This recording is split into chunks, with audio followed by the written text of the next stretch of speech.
Mga bro, ready na ba kayo para sa isang thrill ride sa mundo ng fighter aircraft sales?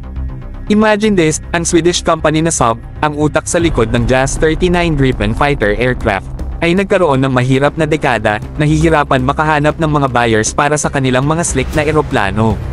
Pero huwag mag-alala, hindi pa sila susuko. Hindi, pinapalakas nila ang loob nila sa tatlong potensyal na game changers, India, Thailand, at ang Pilipinas. Talk about aiming high, tama ba? Ngayon, pag-usapan natin ng seryoso.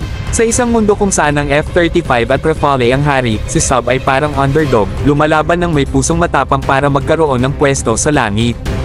Parang kwento ni David at Goliath, may mga malalaking manufacturer na namumuno sa merkado habang ang Saab ay sumusubok pa lamang humabol.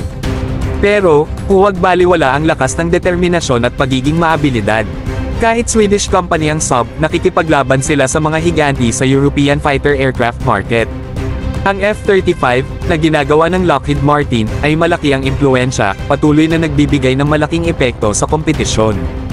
At kahit ang Rafale, isang matinding kalaban mula sa France, nahihirapan din magpamalas. Talagang matindi ang laban, bawat isa ay nagsusumikap makakuha ng bahagi sa malaking pie.